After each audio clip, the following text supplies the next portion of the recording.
I want to tell you about a dream I had last night. Now, it's Friday, August 21st, and I'm about to host a live event in Lyndonville this evening. Next week, I head out for a 3-day trip through Maine. I love what I do, but I would be totally bullshitting you if I told you that it didn't make me nervous every time that I got up in front of an audience. I'm pretty good at it. I'd like to admit that to myself. But, putting yourself out there to whatever degree, whether it's to a single person, like you're asking them out on a date, or you're getting up in front of a couple hundred people to do a really strange thing, there is a lot of apprehension and a little bit of anxiety and some nervousness that can happen to anybody. And while I love what I do, and I don't really get a heartbeat or sweat when I get up in front of people, I do some really strange things. Like I have a box of gifts that I'm bringing that are really peculiar and strange, and for some individuals that are going to get readings tonight. Now, I want to tell you about this dream that I had. So this man right here, don't know if you can really see him, his name is Bradford Simons. He's my father's father. He was 52 when my dad was born, and my grandmother was 44. Like, my dad shouldn't be here. I shouldn't be here. Having a child at 44, even at 52, is a miracle. Now, my grandfather was out in the woods cutting down trees on the farm in a windstorm, and a tree blew over and took his life.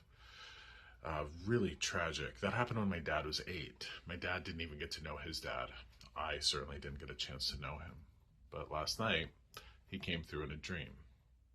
First time in my entire life that my grandfather has ever visited me in a dream. Haven't thought about him. I think about him on his birthday. I honor all my ancestors. I only got to know my Gram Edith, didn't get to know the other 3. But he was there, and there was a message from him. He showed me basically a barn and almost like a billboard on it with numbers.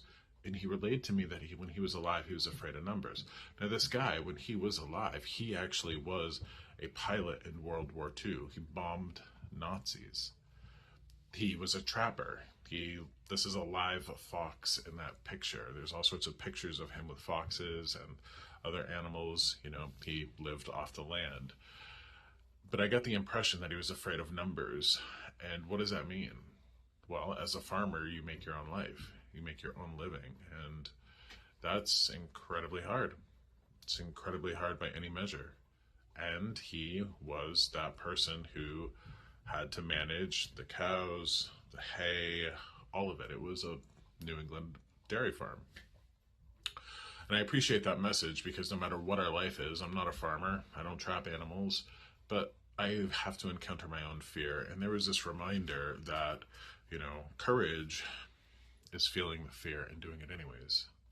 Not bowing out, not actually having a lack of fear, because I think we can have, we can get that idea that, the heroes of the world, the brave folks, they aren't feeling fear. I can guarantee you the people that you love as artists, the people that you love as heroes in your world, they're feeling fear. But the difference between them and everybody else is that they get up and do it anyways.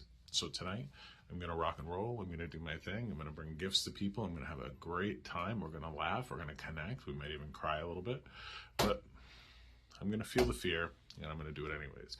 That's as important a message for me as it is for you. So if you're local and you're coming to Lyndonville, I'd love to see you. If not, I'd love to see you in Maine or wherever I might travel over the course of the next few months. So let's pull a tarot card and see what tarot has to tell us today. The 7 of Swords. Now, conventionally, the 7 of Swords is all about, this is a conventional meaning, and I don't dig on it. I don't use this meaning. It's about trickery. It's about stealing. It's about cheating, infidelity. I've never read it like that. What I have read this card as is somebody who marches to the beat of their own drum. They take what works for them, they leave what doesn't, and they leave the community behind. This is like Fleetwood Mac's song, Go Your Own Way. This is a person who goes their own way. They have to do their own thing.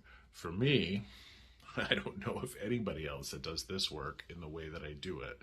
So This is definitely a message that I'm going to go my own way. I'm going to march to the beat of my own drum. I'm going to take what works for me, leave what doesn't, and I am going to have a hell of a good time doing it. So go your own way, do your own thing, march to the beat of your own drum, counter fear however you can, feel it and do it anyways. And if you're feeling like there's somebody out there that you want to date, go ahead and ask them out. Feel the fear and do it anyways. Because no matter what, fortune favors the bold. That's a truer statement than I could ever give you. Fortune favors the bold. All my love to you. Thank you for this. Take care of yourself. I might see you tonight. And if not, you can find me, my other shows, my books, my podcasts, my meditations on my website at joshsimons.com.